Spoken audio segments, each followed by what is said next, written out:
Hey, how you guys doing? Welcome to More AJ. I'm AJ Moore, and today I'm going to show you how I make my cornbread dressing with Jiffy. Okay, don't sleep on the Jiffy. I know some people are turning up their noses like, oh my gosh, he uses Jiffy. Yes, I use Jiffy because it's good. So for this recipe, I'm using 4 boxes of Jiffy cornbread mix. And I'm basically making it according to the direction.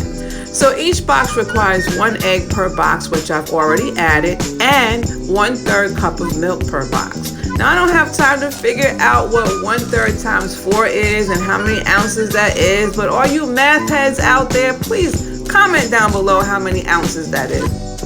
So a quick and easy way to butter your pans is to just stick your hand into a little Ziploc bag and do your thing. Rub your butter around, and you don't have to get all that butter on your fingers. Now that my pan is buttered, I'm going to go ahead and pour my cornbread mixture in the pan and get that ready for the oven. Now I'm placing my cornbread in a 375-degree oven until it is nice and firm. So while my cornbread is in the oven, I'm going to go ahead and start chopping up my vegetables. I chopped 1 large onion. I'm chopping my garlic now, just 1 clove of garlic.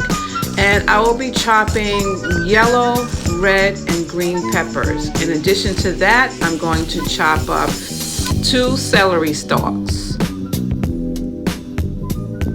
Now, when I make my cornbread dressing, I normally, 99.9% of the time, I use mushrooms as well. But I forgot to buy mushrooms. So we're not going to have mushrooms in this dish, but it's still going to be good. Now I'm heating up some olive oil and some butter in a pan so I can start sautéing my vegetables.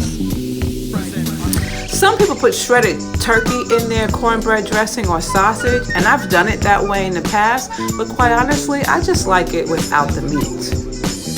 If you are team no meat in the cornbread dressing, comment down below. So now I'm adding some layers of flavor with some seasonings. I have some garlic powder, onion powder, adobo, which is an all-purpose seasoning, and I'm also going to add and pepper. And I'm also going to add some chicken flavored Maggi seasoning.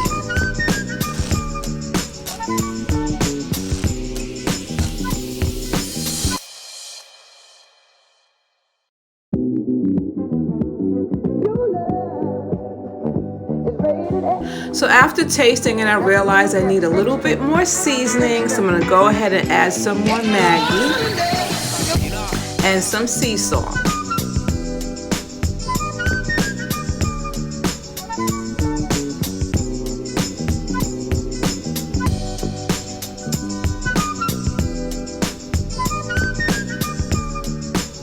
My cornbread is done and it has already cooled off. So now I'm going to go ahead and crumble it all up. And yes, my hands are clean.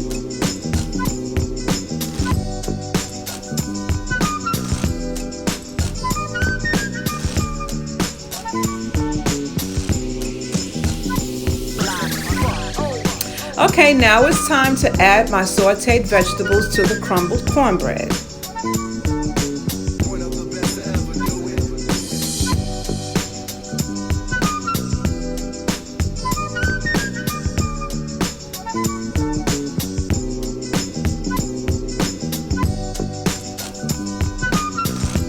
So because I'm not using actual meat in my cornbread dressing, I'm using beef stock to give it that meaty flavor. This recipe required 2 32-ounce boxes of beef broth. I don't know why I'm having a hard time saying that. Beef broth. Say beef broth 5 times real fast. Beef broth, beef broth, beef broth. God damn it. So I've already tasted it and I didn't need to adjust my seasoning, so I'm ready to add 2 beaten eggs.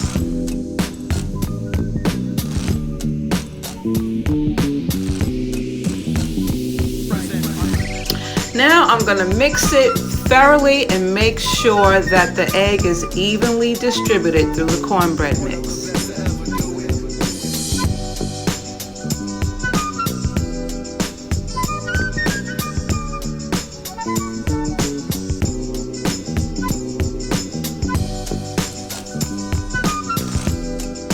And that's it. Now I'm gonna wipe off the edges of my pan and put it in the oven at 375 degrees until done, which is approximately about 30 minutes. So when I was adding my tabs of butter to the top of my cornbread dressing, I didn't realize my camera wasn't rolling. So the butter is actually already melted on top and it's pretty much done. So now I'm gonna show you what the texture looks like. It's really nice, and it has like a crispness around the edges and on the top, but in the middle it's nice and moist, and that's just the way I love it. The corners are my favorite part of the cornbread dressing. It smells good, guys. I tasted it already, it's delicious. So that's it. That's how I make my cornbread dressing. I hope you like this video. Until the next time, stay safe and stay lifted.